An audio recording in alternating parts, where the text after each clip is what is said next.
함께 기도드리겠습니다.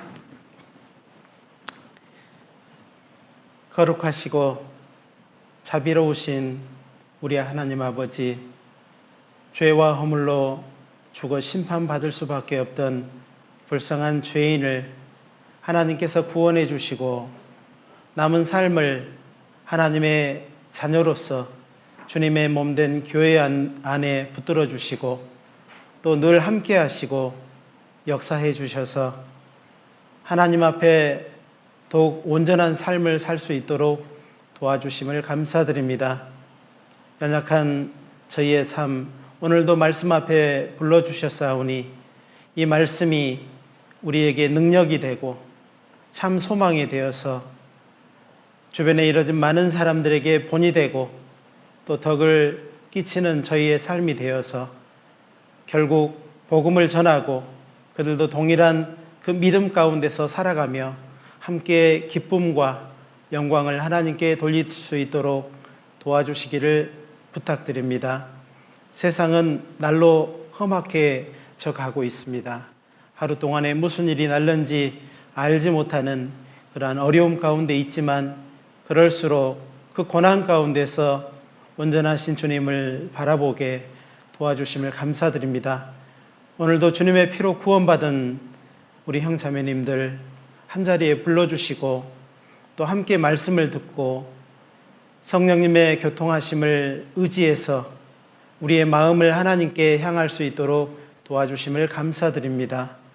하나님의 말씀이 우리 안에 크게 역사할 수 있도록 도와주시고 또 함께 해주셔서 이 자리가 하나님께 영광이 되도록 도와주시옵소서. 우리 중에 병든 자 있다면 하나님께서 그 병의 이유와 또 원인을 알게 하시고 또 하나님 앞에 더욱 가까이 함으로 고침을 받을 수 있도록 인도해 주시고 또 마음에 상처가 있다면 말씀으로 위로받고 주님 안에 더욱 깊이 뿌리를 내리고 살아갈 수 있도록 도와주시기를 부탁드립니다.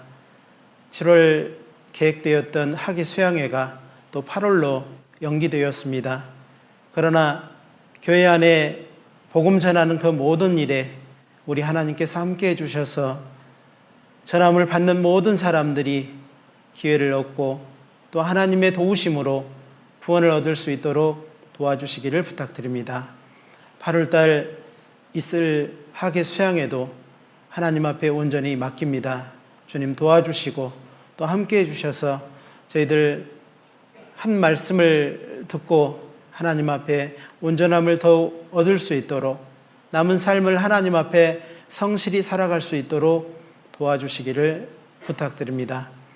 오늘 이 자리에 참석하지 못한 귀한 형제 자매님들 어느 곳에 있든지 하나님의 영광 가리우지 않고 부끄럽지 않은 삶으로 하나님 앞에 살아갈 수 있도록 인도해 주시옵소서. 오늘 모든 말씀의 시종을 주께 의지합니다. 언제나 우리를 사랑하시는 예수님의 이름으로 감사하며 기도드렸습니다. 아멘. 성경 찾겠습니다. 시편 31편입니다. 시편 31편입니다.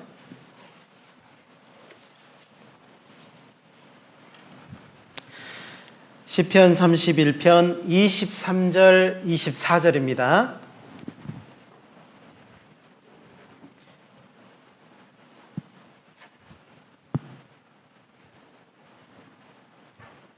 시편 31편 23절 24절의 말씀을 찾으셨으면 제가 천천히 읽어 드리겠습니다. 너희 모든 성도들아 여호와를 사랑하라. 여호와께서 성실한 자를 보호하시고 교만히 행하는 자에게 엄중히 갚으시느니라. 강하고 담대하라. 여호와를 바라는 너희들아. 여기까지 읽었습니다. 제가 9년 전에 이 자리에 섰던 것 같습니다. 그리고 이제 또 기회를 주셔서 오늘 이렇게 함께하게 됨을 하나님께 영광을 돌립니다. 저희는 익산 북북교회는 2017년에 자립을 해서 저와 함께 나이를 먹어가고 있습니다. 아주 젊은 교회고 또 힘이 있는 교회입니다. 그래서 코로나 때에 또 많은 식구가 좀 늘어났습니다. 그래서 90여 명이 지금 함께 교제를 하고 있습니다. 어린아이 다 포함해서입니다. 그리고 더 많은 사람이 좀 더 이루어질 수 있도록, 구원이 이루어질 수 있도록 또 기도하고 준비된 분들도 많이 계십니다. 특별히 학예 수양회를 저희들이 좀 목표를 잡고 이렇게 했었는데요. 미루어져서요. 바로 집회는 갖지 못하고 8월 9일 이렇게 집회를 저희들이 계획해서 준비 중에 있습니다. 그래서 위에서 기도해 주시고 또 복음이 전해지는 곳마다 많은 영혼들을 하나님께서 붙여주시고 또 그 영혼들에게 꼭 필요한 환경, 여건 또 말씀을 주셔서 구원받게 하시는 모습을 보면서 사람의 능력으로는 참 할 수 없지만 하나님의 능력으로는 많은 것이 이루어진다라고 생각이 됩니다. 세상은 코로나19로 말미암아서 이것도 못하고 또 저것도 못하고 할 수 있는 게 아무것도 없다라고 낙심에 빠질 수 있지만 우리 구원받은 사람은 환경 여건이 더 열악할수록 또 하나님께 더 가까이 마음을 붙이게 되어 있는 것 같습니다. 그래서 하나님께 더 의뢰하고 하나님의 도우심을 더 바라게 되는 것 같습니다.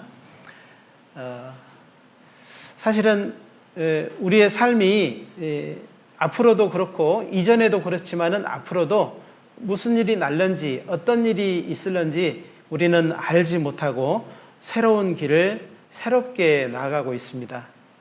그렇다면 온전하신 하나님을 더 의지해야 되고 또 그 하나님 앞에 가까이 더욱 붙여 사는 삶을 살아야 되지 않을까라는 생각을 하게 됩니다.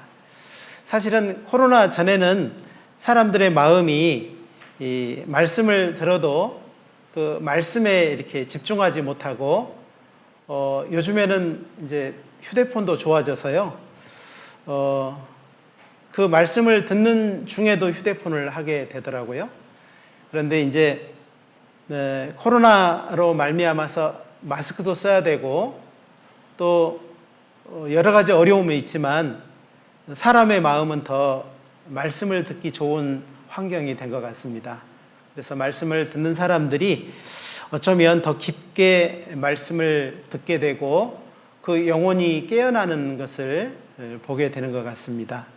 잠들었던 사람들도 깨어나는 사람도 많고 그리고 하나님을 오해했던 사람들도 그 오해를 풀고 온전하신 하나님 앞에 또 애연대로 이루어진 이 세상을 가지고 나오신 하나님 앞에 무릎을 꿇는 것을 볼 때가 있습니다.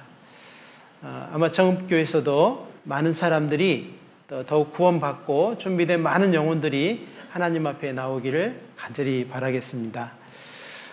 성경에 보면은 우리가 신앙생활하는데 많은 도움을 받을 수 있는 그런 사건들, 그런 환경들, 그런 인물들이 많이 있습니다. 특별히 이스라엘 민족의 광야 생활은 우리의 신앙생활과 너무나도 흡사하게 닮아서 많은 참고를 하게 되어 있습니다.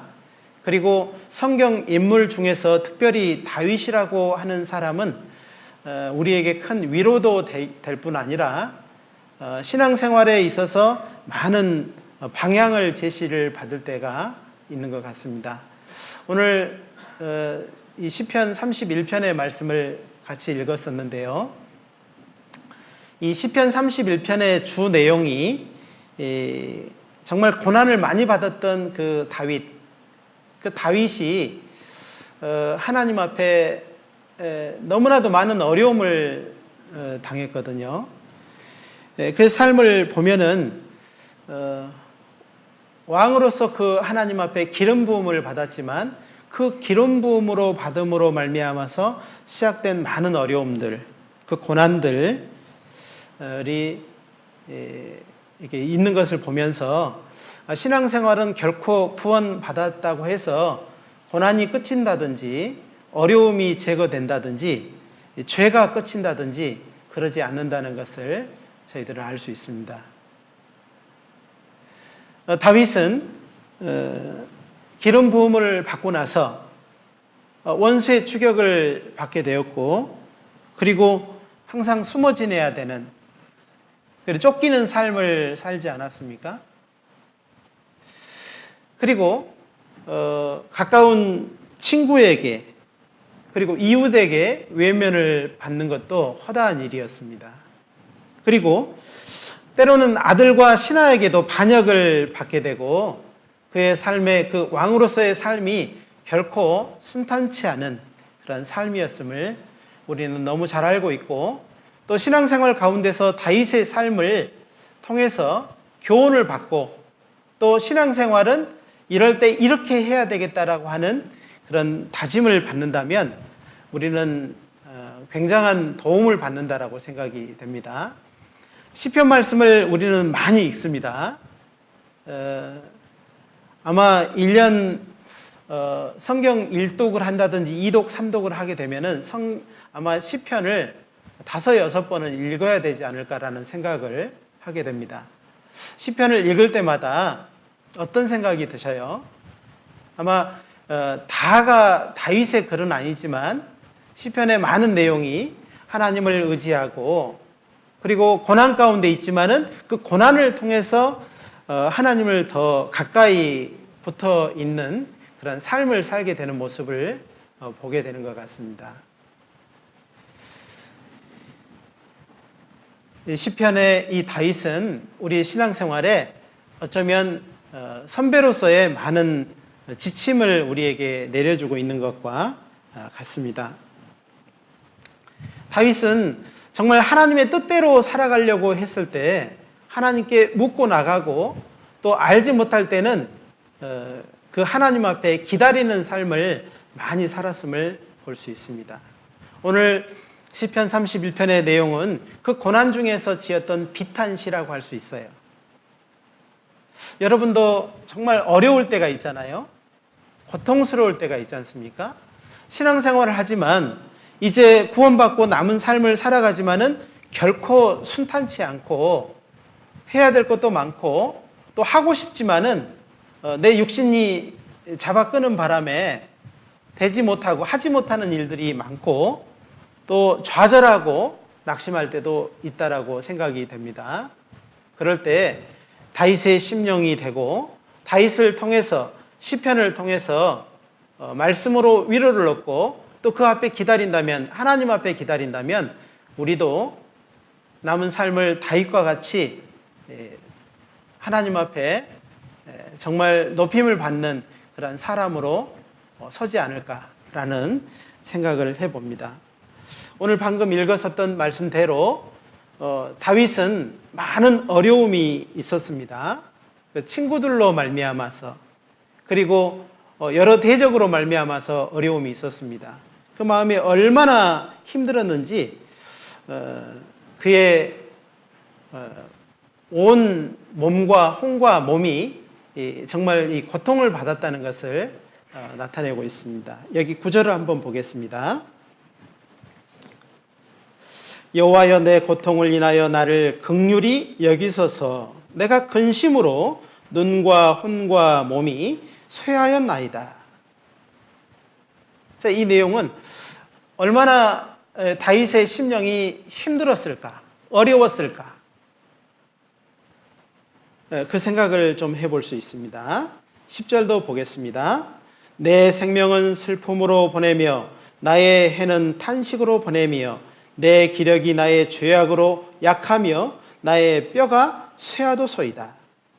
11절, 내가 모든 대적으로 말미암아 욕을 당하고 내 이웃에게서는 심히 당하니 내 친구가 놀라고 길에서 보는 자가 나를 피하였나이다.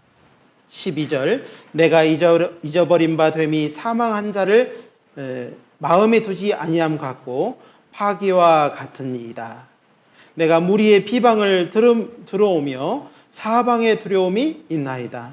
저희가 나를 치러 의논할 때에 내 생명을 빼앗기로 꾀하였나이다. 여기 보니까는요, 사실은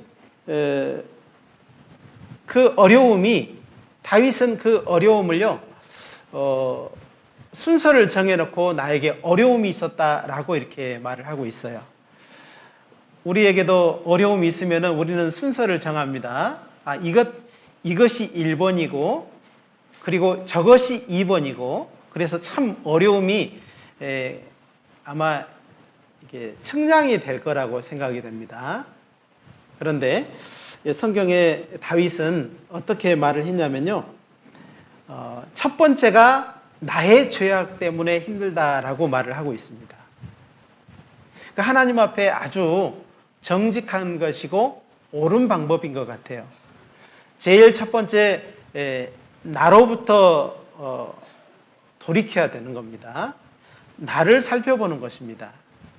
그리고 내가 하나님 앞에 돌이켰을 때 하나님께서는 제일 먼저 나를 통해서 어떤 일을 하려고 계획하시는 것 같아요.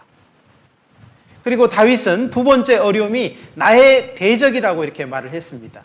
사실은 이 비탄시는요, 다윗이 그 대적으로 말미암아 어려움을 겪고 있었던 터이기 때문에 우리가 생각에는 첫 번째가 대적이라고 이렇게 누구누구 때문에, 어떤 사람 때문에, 환경 여건 때문에 라고 말을 할 것 같은데 그러지 않고 다윗은 그것을 두 번째로 두었다는 것입니다.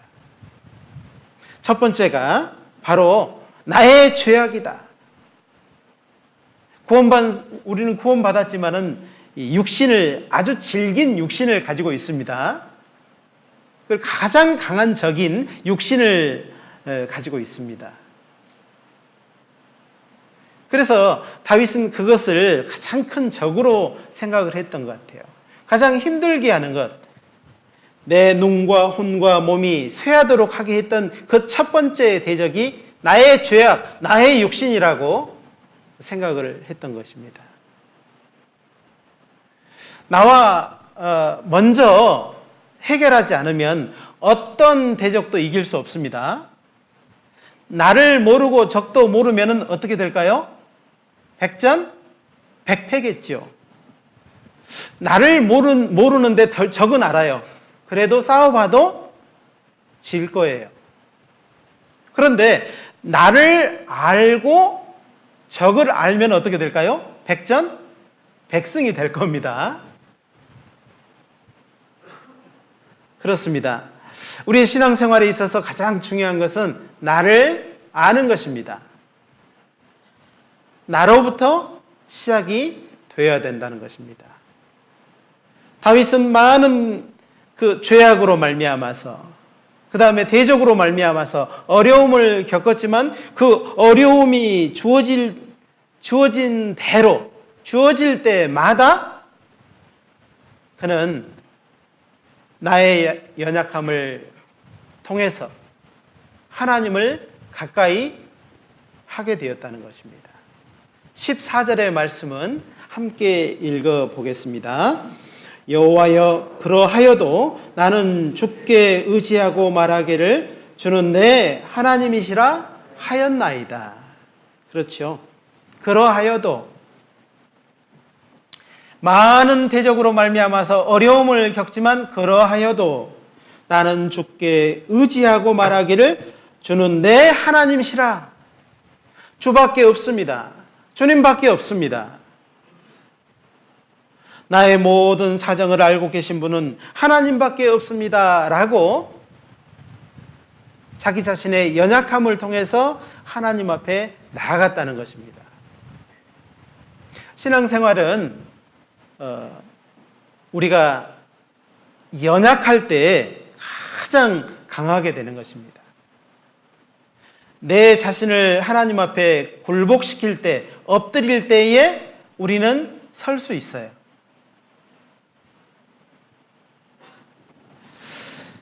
다윗은 이 고난을 통해서 자기도 이 고난을 통해서 하나님을 의지했지 않습니까?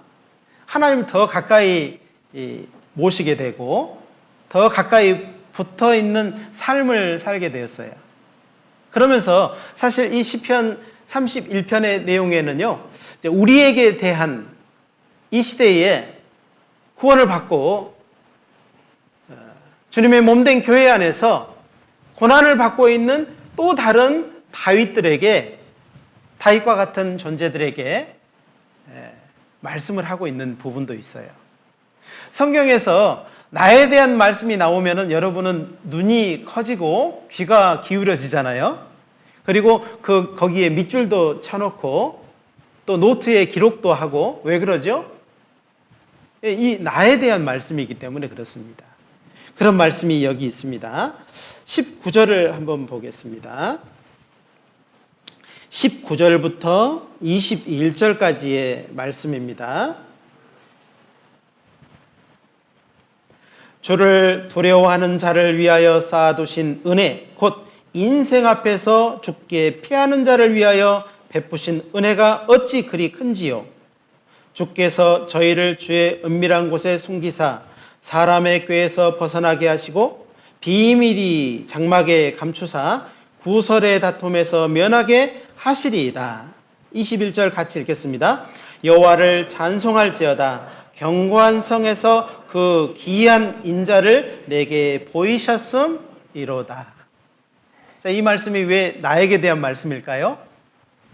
여기 보니까는요, 저희에게 하는 거 보니까는요, 다윗이 누구를 지칭하고 있는 겁니다. 그 앞에 내용에는 내가 내 몸과 혼과 영이 얼마나 힘든지요. 대적으로 말미암아서 힘들었습니다. 나의 죄가, 나의 대적이 이렇게 하고 있는데요. 여기는 저희라고 이렇게 기록이 되어 있는 거 보니까 이 시대에 구원받고 살아가는 교회로서 주님의 몸된 교회 안에 지체로 살아가는 우리에게 하시는 말씀인 것 같습니다. 주를 두려워하는 자를 위하여 그랬습니다. 여러분 고난받고 있습니까? 하나님의 쌓아두신 은혜가 있습니다. 쌓아두신 은혜, 그리고 그 고난 가운데서 교회를 피난처로 삼고 산성으로 삼는 사람들이 있었는데, 그 사람들, 어떤 사람은 코로나19로 말미암아서 어려워지니까는요, 세상의 길을 넓게 열고 모이지 않습니다. 모이기를 패하는 사람들을 종종 보게 됩니다. 우리 정읍교회는 그러신 분이 한 사람도 없을 거라고 생각이 됩니다. 그러면 안 되겠죠. 세상의 귀를 기울이는 것이 아니고 말씀의 귀를 기울여야 되는 겁니다. 그래서 주를 두려워하는 자를 위하여, 세상에 아무리 두려움이 있다 할지라도 하나님보다 두려우신 존재가 있겠습니까? 우리는 하나님을 두려워하지만은 그분을 끔찍히 사랑하는 사람들입니다. 하나님 없이는 살아갈 수 없는 사람들이 있다면 교회들이고 구원받은 사람들이라고 할 수 있습니다. 그리고 가장 안전한 교회, 이 구별된 무리가 가장 안전한 장소라고 생각하는 사람들이 있는데 바로 우리들입니다. 그래서 여기 보니까 죽게 피하는 자를 위하여 그랬습니다. 하나님께서 쌓아두신 은혜가 있고 베푸신 은혜가 있는 곳이 이곳입니다. 여기서 시작이 돼야 되는 겁니다. 실패했다면, 성공을 위해서 시작을 한다면 여기서 시작을 해야 됩니다. 세상에서 넘어졌다면 여기서 시작해 보십시오. 아픔이 있다면 여기서 시작해 보십시오. 상처를 받았다면 여기서 시작을 해 보십시오. 저희 익산 북북교회 인사는 이런 인사가 있습니다. 한 어린아이가요, 처음에 교회를 자립을 하고, 저희 이제 사택이, 저희가 사는 사택이 교회 안에 있습니다. 2층에 있어요. 식당이 있고, 2층에 식당이 있고, 전도인실이 있고, 그 다음에 사택이 있어요. 그래서 사택에서 이렇게 사는데요. 한 아이가 놀러를 왔는데, 사실 저하고 우리 자매만 있고 자녀들은 이제 광주에 다 있거든요. 셋째가 이제 올해 이제 대학교 4학년 졸업반인데 올라와서 이제 학교 오기 전이에요. 그러니까 둘이만 얼마나 신혼을 가졌겠습니까? 그래서 둘이만 사는 겁니다. 우리 자매랑 둘이. 그런데 한 아이가, 어린 아이가 우리 집에 놀러를 왔어요. 근데 너무 재밌게 이제 놀았습니다. 해가 뉘엿뉘엿지고 가야 되는데요.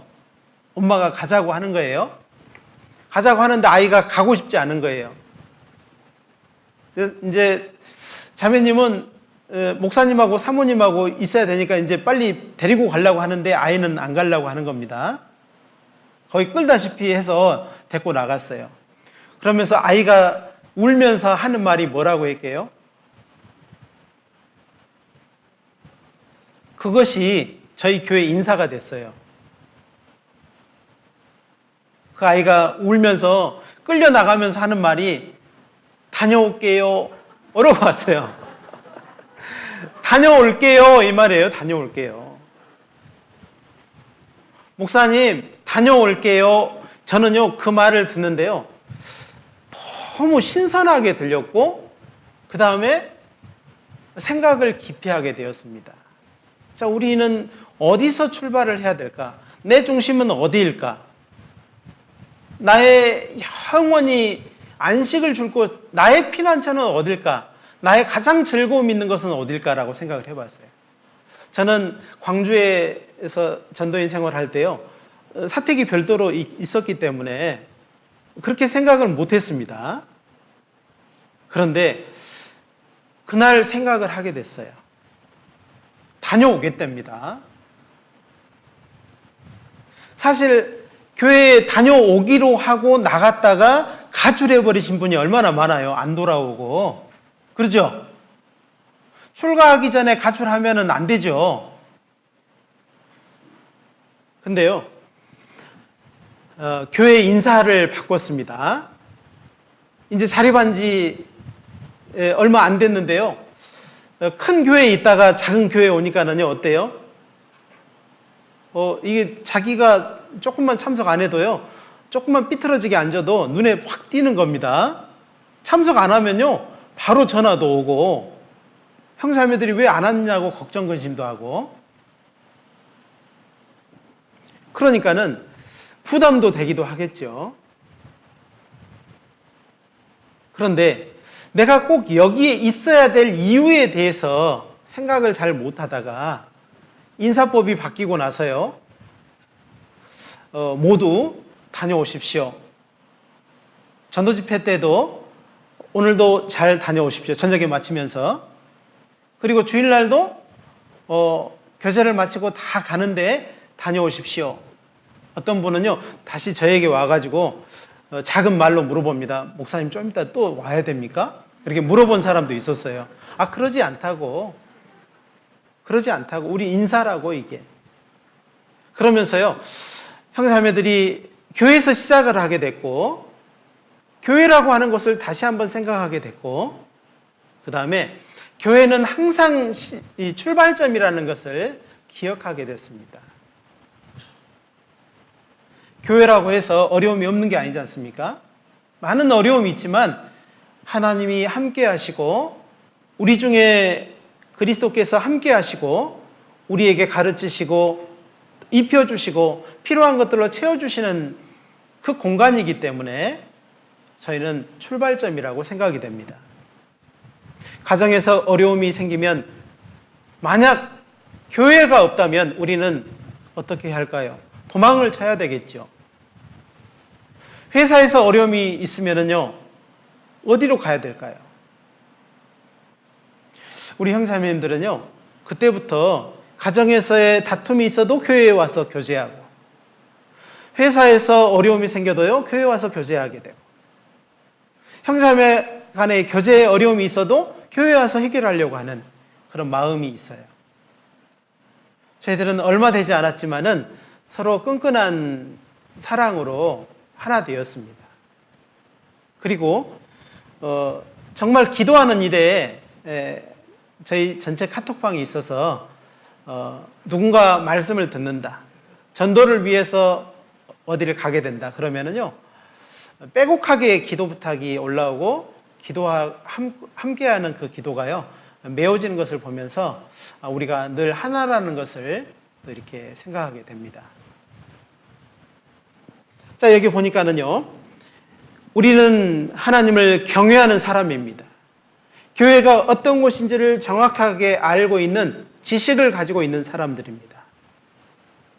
그 사람이 교회 안에 시작될 때, 교회 안에서 우리의 시작을 알릴 때 하나님께서는 쌓아두신 은혜, 베푸신 은혜를 가지고 우리에게 약속을 하고 있습니다.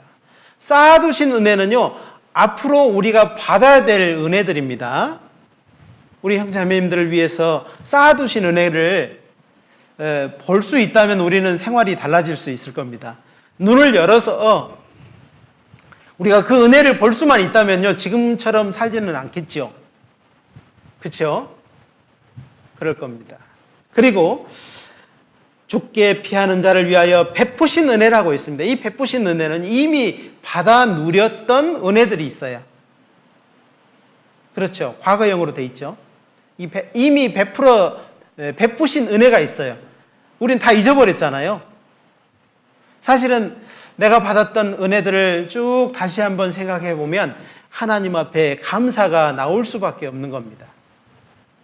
그리고 우리를 이제 그곳에서 하나님은 우리를 양육하시고 우리를 더 힘있게, 더 온전하게 만들어가기를 원하십니다. 20절, 주께서 저희를 주의 은밀한 곳에 숨기사, 이 은밀한 곳이 교회입니다. 그리고 사람의 꾀에서 벗어나게 하시고 비밀이 장막에 감추사, 이 비밀이 장막, 이것도요 사실은 교회를 의미하고 있습니다. 다윗은 멀리서 3000년 전 다윗은 이것을 본 것 같아요. 주의 은밀한 곳에 있는 저 사람들, 그리고 비밀이 장막에 감춰놓은 저 사람들은 얼마나 좋을꼬. 자기는 지금 그 원수 대적에게 쫓기고 있는 그런 상황에서 얼마나 부러웠을까 생각을 해보았습니다. 21절, 여호와를 찬송할지어다. 견고한 성의 그 기이한 인자를 내게 보이셨음이로다. 이 견고한 성도요, 교회를 의미하고 있습니다. 다윗은 광야에서 그리고 굴에서 숨어 있을 때 이것을 보게 됐을 때 얼마나 부러웠을까요? 그 견고한 성에 들어있는 저 사람들 얼마나 좋을꼬. 하나님의 채우심을 입고 하나님께서 그 사람의 꾀에서 벗어나게 하시고 그리고 구설에서 다툼에서 면하게 하신 저 사람들, 우리를 위한 말씀이지 않겠습니까? 저는요 여기에 표시를 해두고 가끔 읽어봅니다. 또 다시 묵상해보고요, 또 묵상을 해봅니다. 다윗은 고난을 통해서 하나님에 대해서, 하나님의 성실함에 대해서, 하나님의 능력에 대해서 경험한 사람이라고 할 수 있어요. 신앙생활은요 오래됐다고 해서 좋은 것이 아니고 얼마만큼 경험을 했느냐가 중요한 거예요. 무엇을 경험했느냐, 그리고 그 경험을 가지고 남은 삶을 어떻게 살아가느냐, 너무 중요한 겁니다. 여러분은 하나님에 대해서 어떤 것을 경험하고 사셨습니까? 또 어떻게, 무엇을 경험하고 사시기를 원하십니까? 다윗은 하나님의 성실하심을 경험했어요. 하나님은 얼마나 성실하신지, 나 같은 죄인을 위해서, 나같이 부족한 사람을 위해서 얼마나 성실하게 인도하시고 피하게 하시고 보호하시고 그리고 지혜롭게 하셨는지에 대해서 그는 그거를 경험했어요. 그래서 그는 성실한 삶으로 하나님 앞에 보답하는 삶을 살아야 되겠다 라고 결심을 하고 그 성실한 삶을 살다가 주님 앞에 섰어요. 자, 우리는 시편을 읽는데요. 남의 말로 읽어서는 안 됩니다. 아마 남의 말로 계속 읽게 되면요, 도움이 되지 않겠죠. 실제 우리가 교제에 가면은요, 많은 간접 경험을 하게 됩니다. 형제자매들의 그 경험이 내 경험이 되게 해주셨어요. 그러한 자리가 교제입니다. 그러니까 교제에는요, 잘 듣는 훈련을 하셔야 돼요. 교제에 가면은요, 추임새에 넣고 말 중간에 끊고 들어오신 분 많잖아요. 그 듣지를 못하시는 겁니다. 그러니까 남의 경험이 자기의 간접 경험이 되지가 못하는 거예요. 사실은 교제에 가서 말하는 것보다 더 중요한 것은 듣는 거예요. 잘 들어야 되거든요. 말씀도 어떻게 해야 돼요? 말씀 들을 때도 여러분 계속 누군가가 방해를 하지요. 예. 방해를 많이 해요. 못 듣게 하려고. 못 들으면은요, 하나님의 말씀을 못 듣고 경험하지 못하면은요, 이 시간이 그냥 텅 비어 있는 그런 상태가 되는 겁니다. 그래서 말씀을 잘 들어놓으셔야 돼요. 이게 언제 쓰임을 받을지를 모르기 때문에 잘 들어놓으시고 내 말씀으로 받고 그리고 방해하는 것들을 제거해야 되는 겁니다. 지금 이 순간 잠이 오는 이유는 뭘까요? 그건 제 책임입니다. 그렇지만 형제자매님들 책임도 있어요. 왜? 제가 따져보면은요, 저녁에 왜 잠을 안 잤을까요? 그러니까 지금 잠이 오는 거예요. 너무 늦게 잤다든지, 너무 다른 것을 하다가, 허비하다가 잠을 늦게 들었다든지, 너무 많은 시간을 게임을 했다든지, TV를 봤다든지, 그러므로 인해서 이 시간이 방해를 받고 있는 거예요. 그러니까 토요일 날 저녁에는요, 일찍 주무셔야 됩니다. 그건 저에게도 하는 말이에요. 왜 그러냐면요, 토요일 날은 더 바쁜 것 같아요. 근데 저는 괜찮아요. 왜? 말하고 있으니까 졸 시간이 없거든요. 그러죠? 여러분은 마스크 썼지, 또 눈 뜨고 들어야 되지, 눈은 장미란이도 이게 무겁다고 하는 이 눈꺼풀은 왜 이렇게 무거운지 계속 내려오지, 뜨거운 기운은 계속 입김을 통해서 밖으로 나가야 되는데요, 마스크를 통해서 눈에다 불어 넣지, 눈이 더 계속 감기는 거죠. 그런데 말씀에 대한 필요성을 느끼게 되면은요, 우리는 이겨낼 수 있어요. 말씀을 잘 들어놓으셔야 됩니다. 다윗의 삶이 여러분에게 경험이 되어야 됩니다. 다윗의 삶이 여러분에게 꼭 내 삶에서 가장 중요한 순간이 되도록 만들어야 돼요. 성경에 수많은 인물들이 있습니다. 이 인물들을 더 가까이 생각해보고 마음에 품고 생각하는 이유는 뭐예요? 하나님 나에게 필요하니까 주신 거예요. 그리고 그러한 때가 되면은 그 인물이 했었던 그 생각과 그 마음을 경험했던 것을 내가 할 수 있도록 하는 겁니다.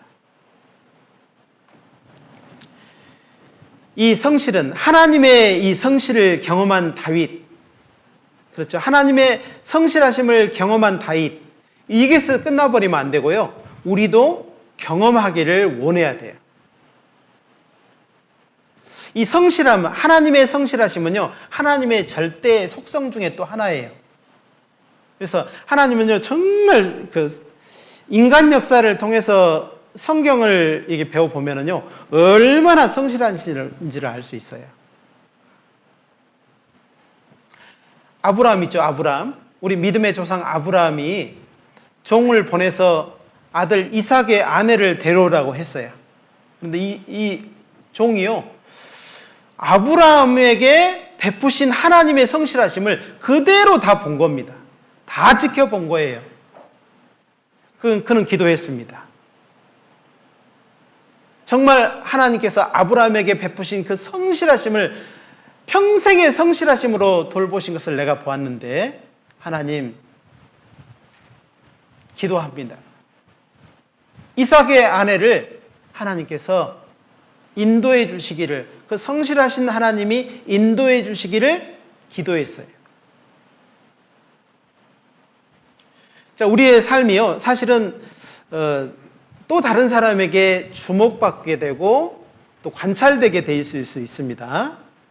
특별히 부모의 신앙은 자녀에게는요, 어떨까요? 표본이 되는 겁니다.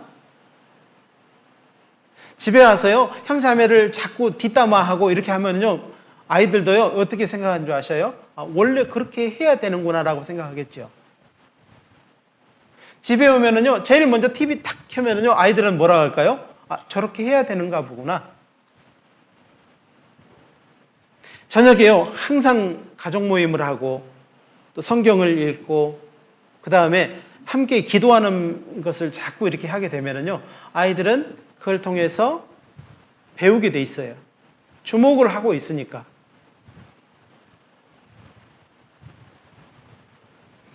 우리는 누군가의 주목을 받고 있을 수 있습니다. 우리는 하나님의 성실하심을 결코 우리의 삶에 실천을 해야 되는데 누군가의 성실한 삶을 보고 또 따라갈 수도 있어요. 에레미야 애가를 한번 찾아보겠습니다. 에레미야 애가 3장입니다. 에레미야 애가 3장입니다.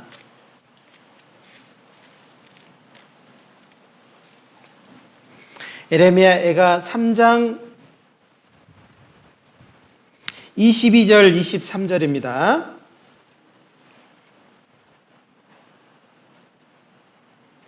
22절 23절 제가 읽어드리겠습니다. 여호와의 자비와 긍휼이 무궁하심으로 우리가 진멸되지 아니함이니이다. 이것이 아침마다 새로우니, 같이 읽겠습니다. 주의 성실이 크도소이다.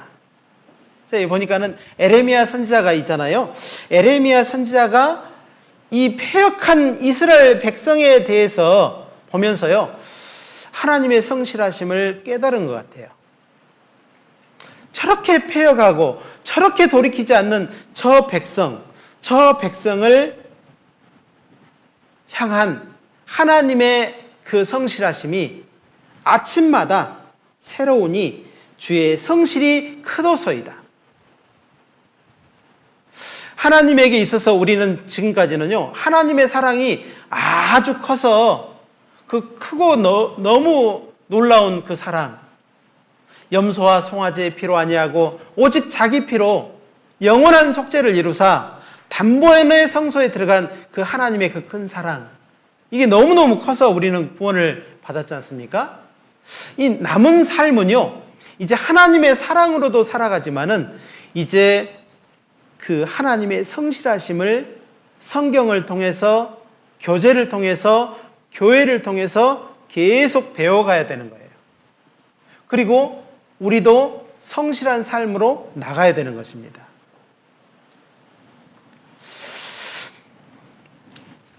하나님께서 이스라엘 민족을 통해서 우리에게 많은 것을 알려주십니다. 우리도 이해가 안 되잖아요.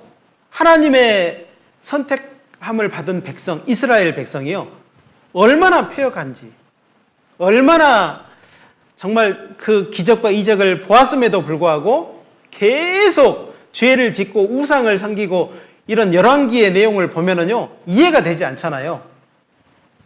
그런데 하나님의 성실하심이요, 계속 옆에 흐르고 있어요. 그 성실함의 강물이 옆에 흐르고 있어요. 죄악의 강물 옆에 하나님의 성실하신 강물이 흐르고 있다는 것을 성경을 통해서 우리는 봅니다.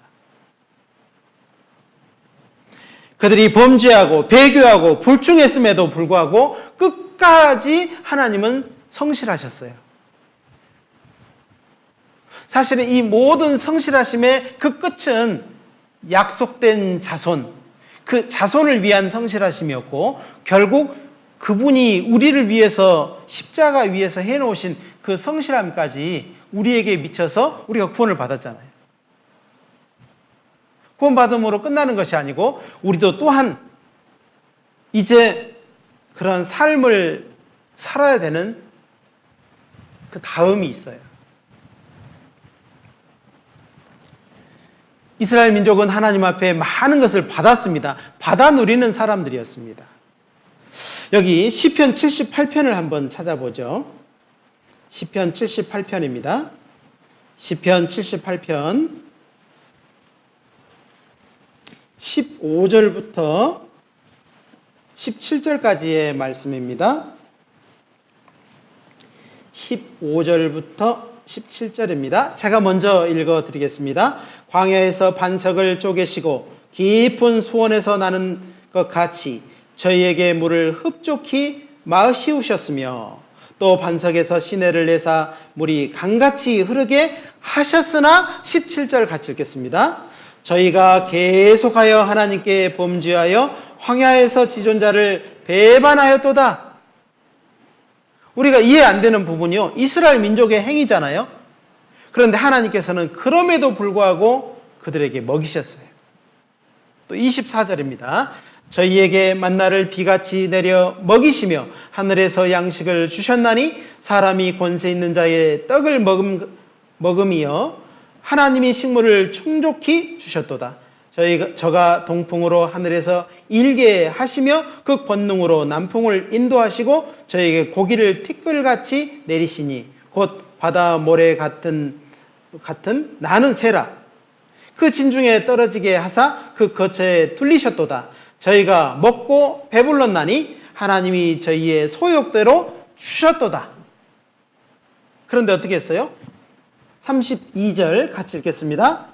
그럴지라도 저희가 오히려 범죄하여 그의 기사를 믿지 아니하였으므로. 하나님의 이 성실하심이 자꾸 이스라엘 민족의 그 배반하고 반역하고 이걸로 가려질 수 있습니다. 그러나 하나님의 성실하심을 꼭 보셔야 돼요. 또 55절 보겠습니다. 또 열방을 저희 앞에서 쫓아내시며 줄로 저희 기업을 분배하시고 이스라엘 지파로 그 장막에 거하게 하셨도다. 56절 같이 읽겠습니다. 그럴지라도 저희가 지존하신 하나님을 시험하며 반항하여 그 증거를 지키지 아니하며. 사실은 우리는요, 좋지 않은 것이 너무 크게 보이는 것 같아요. 자녀를 키우다 보면은요, 단점을 너무 많이 보다 보니까는 장점이 안 보여버리는 거예요. 저도 경험한 거라서 말씀을 드리는 겁니다. 저만 그런가요? 저만 그러지는 않죠? 아마 단점을 너무 보다 보니까는요, 장점이 있는데도 불구하고요, 그냥 이게 발견이 안 되는 거예요. 칭찬을 못 하는 거죠. 책을 통해서요, 고래도 칭찬하면 춤춘다 이런 말도 다 알면서도요, 칭찬을 너무 아껴요. 안 하는 거죠. 왜 그러냐면요, 단점이 장점을 가리기 때문에 그래요. 자, 오늘 여기 말씀에도 보니까는요, 이스라엘 민족의 죄악이 하나님의 성실하심을 싹 가리고 있잖아요. 가리고 있어요. 그걸 넘어서 볼 줄 알아야 되는데, 그거 볼 줄 알아야 돼요.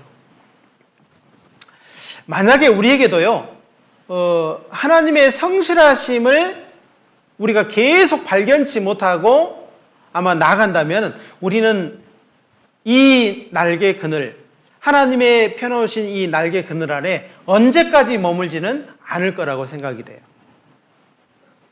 많은 사람이 구원을 받았지만은 사실 여기에 남아있는 사람은 10%도 되지 않습니다. 저희 교회도 보니까는요, 수많은 사람이 말씀을 들었는데요, 남아있는 사람은 몇 명 안 돼요. 왜 그럴까? 왜 그럴까? 저는요, 이렇게 생각을 했습니다. 하나님의 성실하심을 경험하기 전에 그의 날개 그늘 아래를 피한 거예요. 떠난 겁니다. 자, 우리는 자꾸 성경을 읽고 함께 교제하고 교회에서 복음을 전하면서 뭘 자꾸 잊어버리지 말아야 되냐면, 우리 안에 또 교제 안에서 보면은요, 참 어그러진 것도 있고 씻어버려야 될 것도 있고 끊어내야 될 것도 있고 죄도 있고 많은 것들이 있습니다. 그러나 그 중심에 흐르는 하나님의 성실하심을 결코 가려서는 안 된다는 겁니다. 아무리 오래전에 구원을 받은 사람이라 할지라도 하나님의 성실하심을 경험하지 못하면 성실치 못한 삶을 살아요. 그리고 이 날개 그늘아를 불편하게 생각하고 어렵게 생각하는 겁니다. 우리는 이스라엘 역사를 통해서 주의 깊게 살펴봐야 됩니다. 무엇을요? 하나님의 성실하심을. 시편 36편도 찾아보겠습니다. 시편 36편 5절로 7절의 말씀입니다.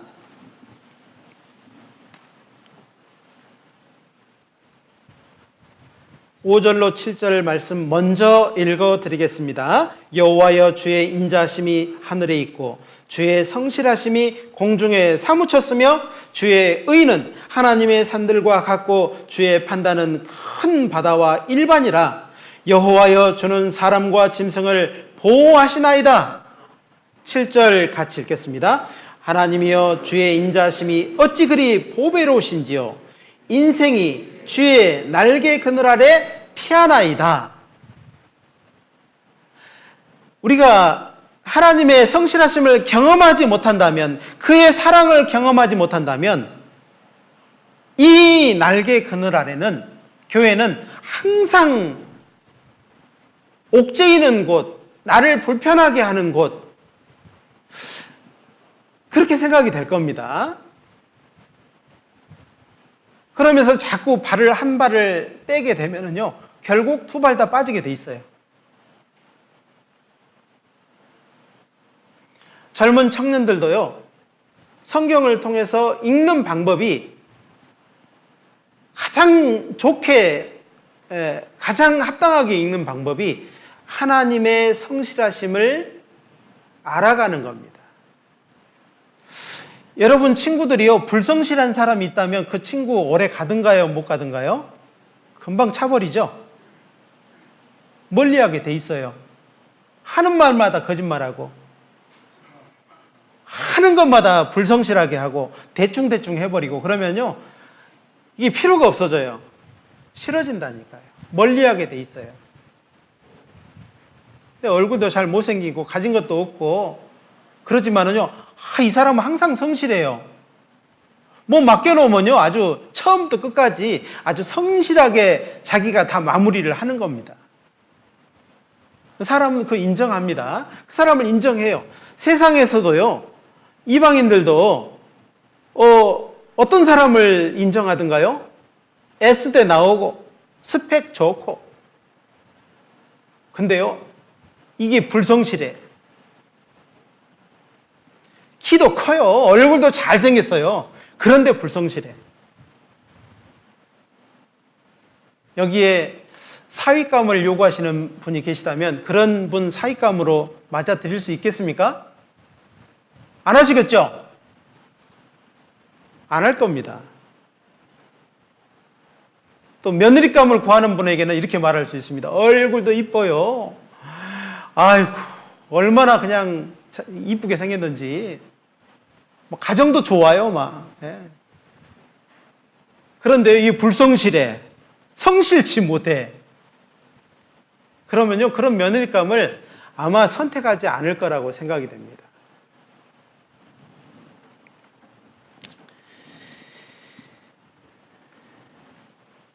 우리는 성경을 통해서 하나님의 성실하심을 계속 알아가는 것이 굉장히 중요할 것 같아요.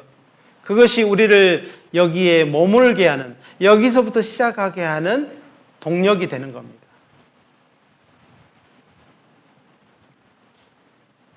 하나님은 우리의 믿음을 위해서 얼마나 많은 걸 준비하셨어요?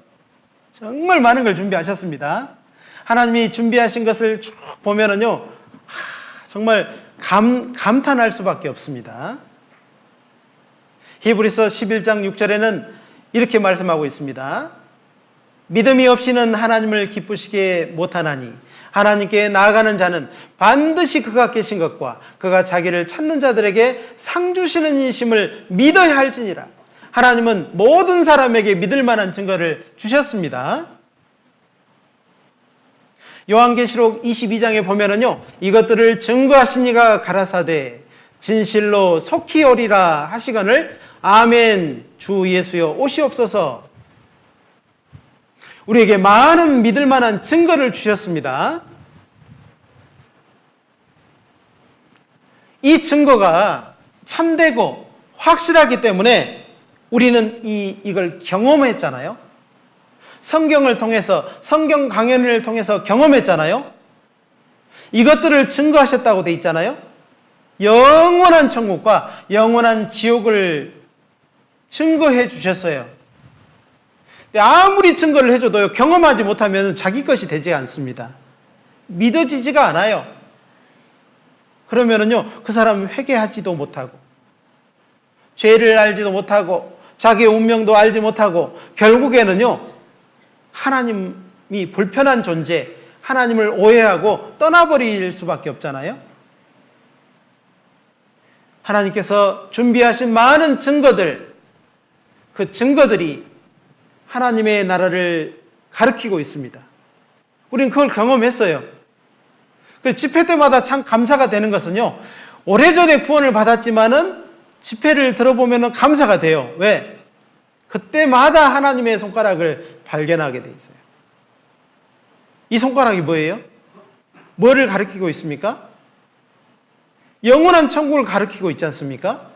에덴 동산으로, 노아의 홍수로, 바벨탑으로, 이스라엘 역사로 가리키고 있는 게 뭐예요?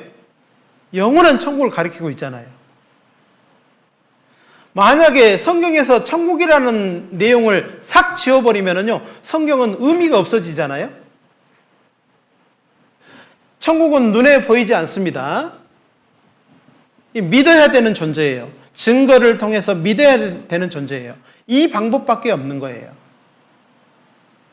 그래서 하나님께서는 증거해 주시는 겁니다. 그 증거를 통해서 그 증거가 너무 확실하고 너무 진실되기 때문에 하나님이 성실하게 준비한 그 증거가 너무 확실하기 때문에 우리는 그 천국을 믿게 됐지 않습니까?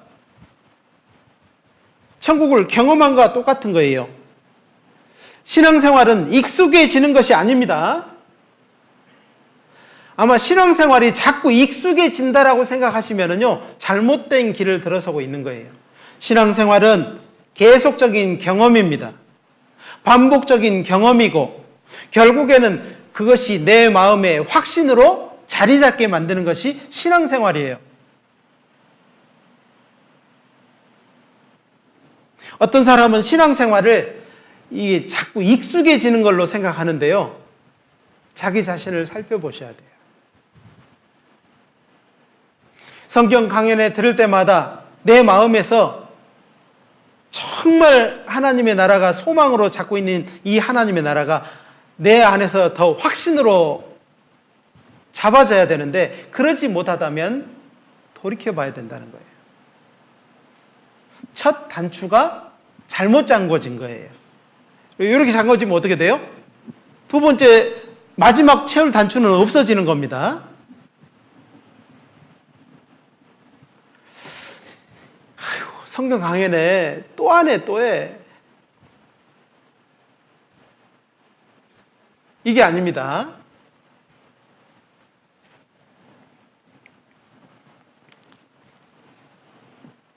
우리는 그 구원자, 우리 하나님을 감사한 이유는 그분이 계속적으로 우리의 삶에 경험케 하시기 때문에 그렇습니다. 지금도 이 코로나 시기에 우리가요, 정말 하나님의 말씀이 힘이 되는 이유가 뭘까요? 그 말씀이 지금 우리의 삶에서 경험케 하고 있기 때문에 그렇습니다. 여기 이사야 25장을 한번 찾아보겠습니다. 이사야 25장. 이사야 25장 1절입니다. 1절 여호와여 주는 나의 하나님이시라 내가 주를 높이고 주의 이름을 찬송하오리니 주는 기사를 옛적에 정하신 뜻대로 성실함과 진실함으로 행하셨음이라. 이 보니까는요, 주는 기사를 옛적에 정하신 뜻대로 성실함과 진실함으로 행하셨다. 이 우리에게 왜 힘이 되죠? 지금 우리가요 겪고 있는 환난이 있기 때문에 이 환난 앞에서 이 말씀은 하나님이 이전에 어떻게 행했는지에 대한 경험할 수 있는, 우리가 친히 경험할 수 있는 그 장소이기 때문에 감사가 되는 겁니다. 여기 4절, 5절을 보겠습니다. 주는 보학자의 기세가 성벽을 충돌하는 폭풍과 같을 때에 빈궁한 자의 보장이시며 환난 당한 비핍한 자의 보장이시며 폭풍 중에 피난처시며 폭양을 피하는 그늘이 되셨사오니 5절 같이 읽겠습니다. 마른 땅에 폭양을 제함같이 주께서 외인의 혼화를 그치게 하시며 폭양을 구름으로 가리움같이 보학자의 노래를 낮추시리이다. 자, 하나님께서요 이전에 이렇게 하셨는데 지금도 그렇게 하시겠구나.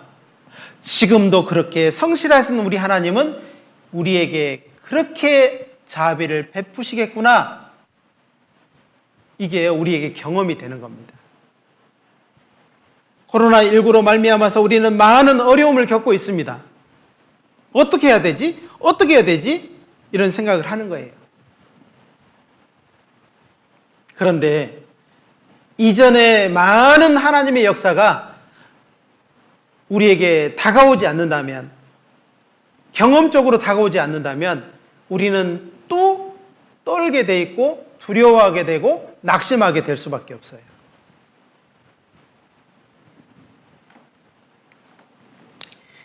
우리는 성경을 통해서 하나님의 성실하심을 계속 배워가는 겁니다. 진실하심을, 온전하심을 계속 배워가는 거예요.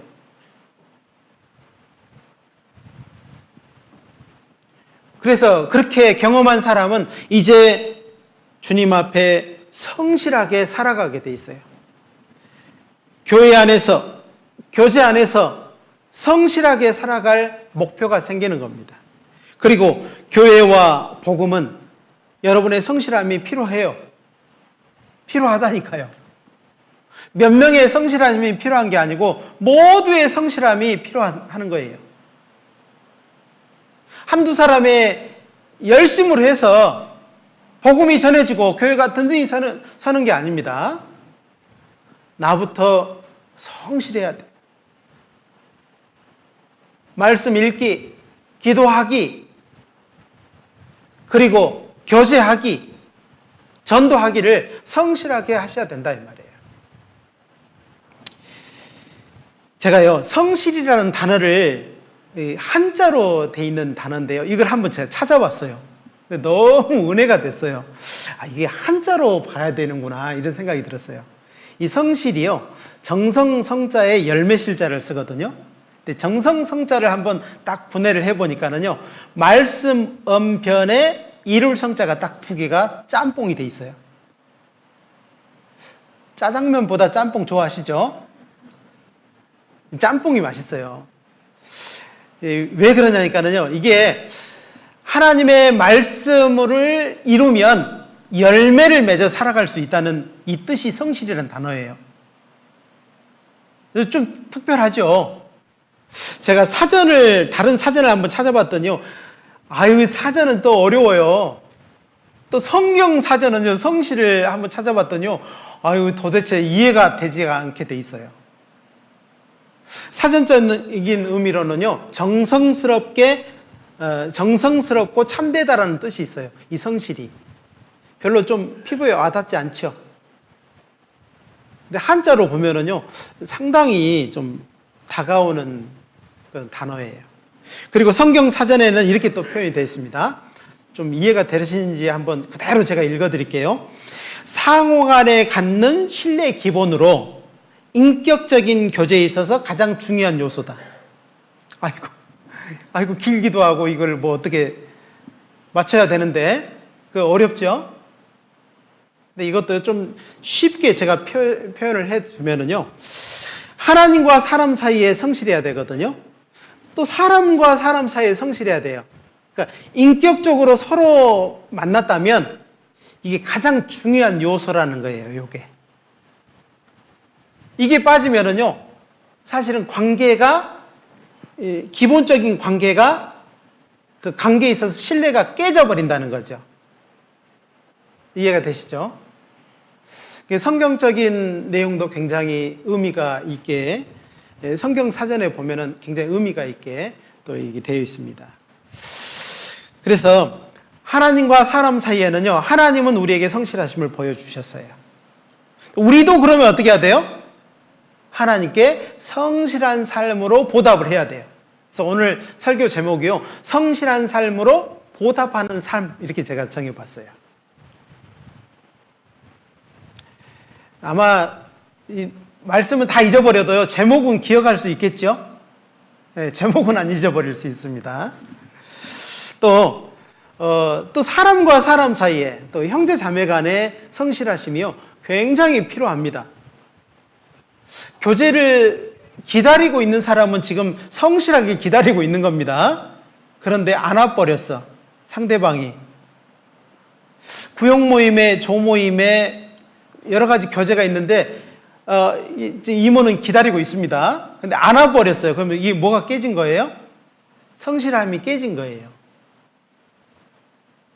뭐 안 올 수도 있고 바쁘면 안 올 수도 있지 뭐. 이제 이런 것을 채우기 위해서요, 단 5분이라도, 끝나기 5분이라도 와서 내가 실망을 주지 않아야 되겠다 라고 하는 사람은요, 잘하는 겁니다. 잘하는 거예요. 단 5분만으로도 이 성실함이 탁 채워지거든요, 사람과 사람 사이에도. 그런데요, 이렇게 하는 사람이 있어요. 아이고, 5분밖에 안 남았네, 안 가야지. 이러면요, 이제 성실이 탁 깨지는 거예요. 어떻게 하셔야 되겠어요? 우리 정읍교회 형제자매님들은 앞으로는 어떻게 하셔야 되겠어요? 성실하게 해야 되겠구나. 성실하게 해야 되겠구나. 이 생각이 딱 들죠? 네, 막 그렇게 들 겁니다. 성경에 보면은요, 예수님도 그러시고, 또 신명기에도 그러고, 신명기 6장에 나와 있는 이스라엘 백성에게 요구하는 그 성실함이 있거든요. 예수님도 이걸 그대로 성실함을 요구를 했습니다. 하나님은 이스라엘 백성에게 어떻게 들으라 하면서 어떻게 성실하기를 요구했냐면요, 마음을 다하고 성품을 다하고 힘을 다해서, 이렇게 표현을 하고 있어요. 근데 이 말씀을 그대로 예수님이요, 마가복음에 보면은 이걸 그대로 인용을 해서 성실하심을 요구를 했는데, 이제 우리에게, 구원받은 우리에게 요구를 했는데, 어떻게 좀 더 분할을 했냐면, 마음을 다하고 목숨을 다하고 뜻을 다하고 힘을 다해서 그랬습니다. 이 성품으로 돼 있는데, 예수님은요, 목숨과 뜻을 다하라고 이렇게 돼 있어요. 그러니까는 예수님의 큰 요구입니다. 여호와 하나님의 큰 요구. 마음을 다하고 성품을 다하고 힘을 다하고. 예수님은 마음을 다하고 목숨을 다하고 뜻을 다하고 힘을 다해서 이렇게 말하고 있어요. 그렇게 살아오지 않으셨죠? 저도 이 말씀에 딱 비춰보니까는요, 죄송했어요. 저를 구원해 주신 주님께 정말 죄송한 생각이 들었어요. 전도인도 막 힘이 들 때가 있습니다. 피곤할 때도 있고요. 말씀 들을 때 전도인은 좋을까요? 안 좋을까요? 뒤에 있으면 졸려요. 그런데 제가 이 하나님께서 나에게 요구하는 성실이 이런 거라는 것을 생각하니까는요, 의자를 당겨 앉게 되고 정신이 바짝 차려지고 그 말씀 한 말씀 한 말씀을 성실하게 들어지게 되더라는 거예요. 마음 먹기 나름이구나, 이 생각을 했습니다. 또 그렇게 살아간 사람이 있어요. 그렇게 성실하게 살아간 사람이 있어요. 누굴까요? 여호수아입니다. 여호수아는요, 모세에게 그렇게 배웠어요. 광야를 지나오면서 모세 인도를 받았던 그 이스라엘 민족, 그 다음에 모세의 인도함을 본 여호수아는요, 모세에게 뭘 배웠냐면은 그 하나님 앞에 모세가 얼마나 성실했는지 그걸 배운 거예요. 그대로 배운 겁니다.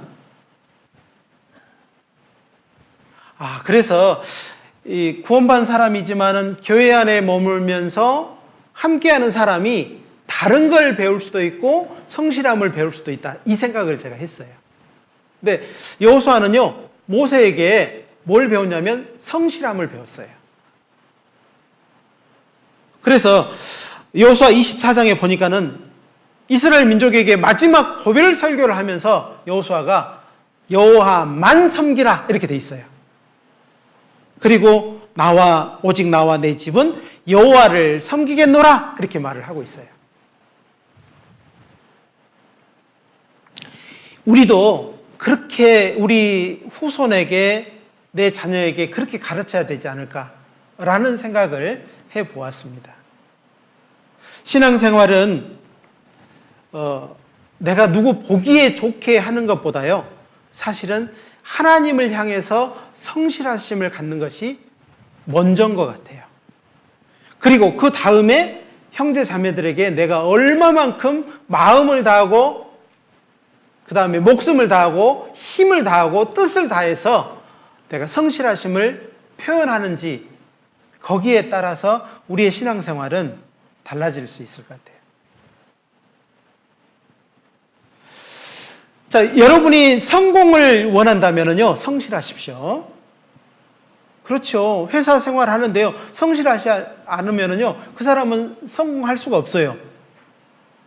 그렇겠죠. 신앙적으로도 성공하고 싶다면 여러분 성실하셔야 됩니다. 잠언 11장을 찾겠습니다. 잠언 11장. 잠언 11장입니다.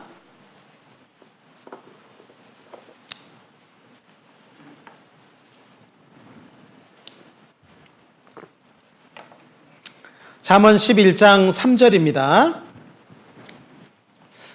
11장 3절 같이 읽겠습니다. 정직한 자의 성실은 자기를 인도하거니와 사특한 자의 패역은 자기를 많게 하느니라. 성공의 비결이 뭐예요? 성공의 비결이 뭐예요? 성실입니다. 제일 먼저는 하나님께 성실해야 됩니다. 두 번째는요, 옆에 한번 보셔요. 옆에 사람 한번 봐봐요. 어떤 때는 부부간에 앉아 있을 수도 있습니다. 부부간에 서로 성실해야 돼요. 가족간에도 성실해야 됩니다. 부모가 자녀에게도 성실해야 되지만 자녀도 부모에게 어떻게 해야 돼요? 성실해야 돼요. 그러면 그 가정도 잘 될 거고, 부부간에도 잘 될 거고, 사업을 하시고 있다면 잘 될 거예요. 이런 부분도 있을 거예요. 아마 형제 자매가 함께 사업을 하시는 분, 형제님 회사에 자매님이 들어갔다든지 형제가 들어갔다든지 이렇게 하는 직원으로 계신 분도 있을 거예요.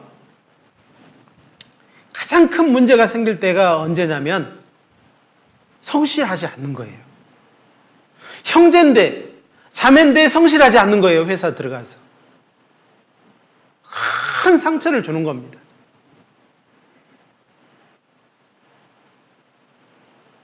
큰 상처를 주는 거예요. 여기 보니까는요, 정직한 자의 성실은 자기를 인도하거니와 어디로 인도할까요? 성공으로 인도하는 겁니다. 그런데 여기 보니까는 사특한 자의 패역은 그랬어요. 사특하다는 말은요, 자기 위주의 삶을 사는 겁니다. 자기 마음대로 사는 거예요.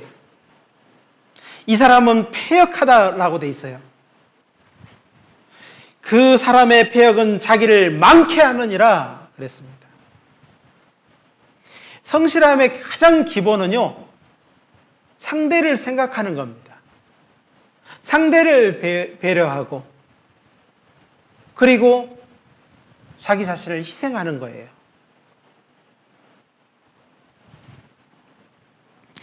시편 31편 본문 말씀을 찾아보겠습니다. 23절입니다.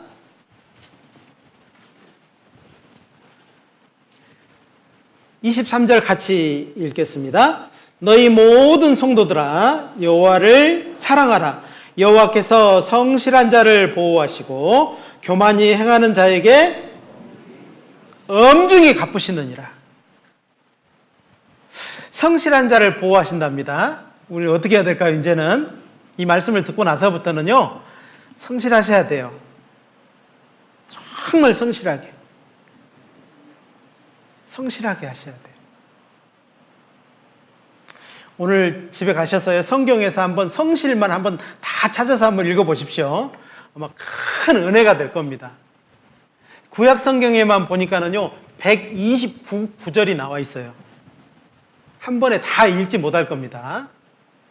근데요, 쭉 묵상을 해볼 필요가 있습니다. 그리고 내 삶이 돌이켜서 내 삶이 정말 하나님 보시기에 성실치 못했다면 돌이키는 시간이 필요하고, 사람 보기에도 성실치 못했다면 돌이키는 게 필요해요. 신앙생활은 어쩌면은 옆에 있는 형제 자매들이 정말 기준이 될 수도 있어요. 자기는 인정은 하는데 형제 자매들에게 인정받지 못한 신앙생활이라고 한다면 돌이키셔야 돼요. 형제 자매에게 인정받지 못하는 신앙생활인데 하나님께 인정받을 거라고 생각하신다면 스스로 속이는 겁니다. 자기 위주의 생각, 자기를 믿는 거죠. 그건 성실치 못한 겁니다.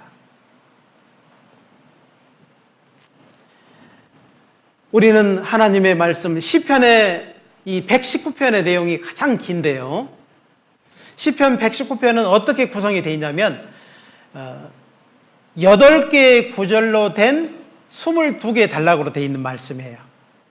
그래서 히브리의 알파벳이 22개인데 알파벳 순서로 딱 되어 있는 겁니다. 이렇게 딱 되어 있어요. 그래서 그 순서대로 말씀이 다 되어 있는데 이 시편 119편의 175구절의 이 말씀은 하나님의 말씀이 빠진 구절이 3구절밖에 없어요. 그리고 나머지 모든 구절에는 하나님의 말씀이 싹 다 들어있는 겁니다. 구원받은 사람이 성실하게 사는 것은 말씀을 제외하고는 그렇게 되지가 않는다는 거예요. 여러분 앞에 장애물이 있다면 하나님의 말씀을 사랑하셔야 됩니다. 시편 119편 165절에는 이렇게 말씀하고 있습니다. 주의 법을 사랑하는 자에게는 큰 평안이 있대요. 저에게 장애물이 없으리로다. 지금 여러분 앞에 장애물이 있다면 말씀이 부족하다는 증거예요. 말씀을 사랑하지 않고 있다는 겁니다. 말씀을 선택적으로 받아들이고 있다는 거예요. 돌이키셔야 됩니다. 돌이키지 않으면 우리에게 많은 장애물이 앞으로도 나타나게 될 거예요. 만약에 돌이키게 된다면 이제 하나님께서 쌓아두신 은혜, 이 은혜를 여러분에게 맛보게 할 겁니다. 하나씩 하나씩 베풀어 주실 거예요. 쌓아두셨으니까는 이거 쓰려고 쌓아두신 거거든요. 우리에게 맛을 보여주려고 쌓아두신 거거든요. 이걸 맛보게 해주실 거예요. 얼마나 감사합니까? 시편 100편을 찾아보겠습니다. 시편 100편입니다. 시편 100편입니다. 1절부터 5절 말씀입니다. 시편 100편 1절로 5절 제가 먼저 읽어드리겠습니다. 온 땅이여 여호와께 즐거이 부를지어다. 기쁨으로 여호와를 섬기며 노래하면서 그 앞에 나갈지어다. 여호와가 우리 하나님이신 줄 너희는 알지어다. 그는 우리를 지으신 자시요 우리는 그의 것이니 그의 백성이요 그의 기르시는 양이로다. 감사함으로 그 문에 들어가며 찬송함으로 그 궁정에 들어가서 그에게 감사하며 그 이름을 송축할지어다. 5절 같이 읽겠습니다. 대저 여호와는 선하시니 그 인자하심이 영원하고 그 성실하심이 대대에 미치리로다. 자, 이 시편 100편을요 처음 읽을 때 이 누구에게 한 말인지를 모르면은요 이게 잘 안 깨달아집니다. 1편에 뭐라고 돼 있어요? 1절에 온 땅이여 그래 놓으니까는요 자기하고 아무 상관없게 생각하는 거예요. 땅에게 말한 줄 아는 겁니다. 이게 지금 우리에게 말하는 건데, 우리 개인에게 말하는 거예요. 우리는 원래 진토였습니다. 그런데요 우리를 구원하셔서 자녀 삼아 주시고 친백성 삼아 주셨어요. 하나님께서 기르시는 양으로 삼아 주셨습니다. 우리를 교제 안에서 교회 안에서 먹이시고 입히시고 쌓아두신 은혜를 맛보게 하고 계셔요. 우리에 대한 말씀입니다. 우리 각 개인에게 하신 말씀이에요. 우리가 해야 될 것은 5절의 말씀처럼 대저 여호와는 선하시니, 그렇죠? 하나님은 선하십니다. 그 인자하심이 영원하고 그 성실하심이 대대에 미치리로다. 나에게서 끝이면 안 돼요. 이 성실함이 나에게 끝이면 안 되고요. 대대에 미치게 해야 됩니다. 그 하나님이 오늘 여러분에게 요구하고 계셔요. 성실하게 살아달라고 이 부족한 입술을 통해서 여러분에게 부탁하셨습니다. 함께 기도하겠습니다. 자비로우신 우리 하나님 감사합니다. 연약한 우리를 부르시고 또 충성되이 여기시고 때로는 일을 맡겨주시고 또 함께 하심에 감사드립니다. 저희의 삶 이제는 갈 방향을 잡았습니다. 말씀에서의 우리가 나아가야 될, 붙잡아야 될 말씀도 오늘 정하였습니다. 하나님, 우리의 삶을 나아갈 때마다 하나님께서 함께 해주시고 더욱 깨닫게 해주시고 동행해 주셔서 이후로의 모든 삶이 막히지 않고 장애물이 있지 않고 성공적으로 신앙생활 할 수 있도록 또 복음을 전할 수 있도록 인도해 주시고 우리 주변에 이뤄져서 하나님 앞에 멸망받을 사람 한 사람도 있지 않게 우리 하나님 도와주시되 먼저 우리 가족들에게 이 복음이 힘있게 증거될 수 있도록 역사해 주시옵소서. 우리에게 주어진 모든 기회를 하나도 놓치지 않고 저희들 다 붙잡을 수 있도록 하나님 인도해 주시옵소서. 주께서 우리에게 말씀하시기를 이제 쌓아두신 은혜를 맛볼 차례라고 말씀하셨습니다. 이제 우리의 삶 더욱 하나님 앞에 성실함으로 다가서기를 소망합니다. 이 마음에 품고 결단하여 돌아가는 모든 형제자매들에게 은혜와 축복을 더하여 주시옵소서. 언제나 우리를 사랑하시는 예수 그리스도의 이름으로 감사하며 기도드렸습니다. 아멘.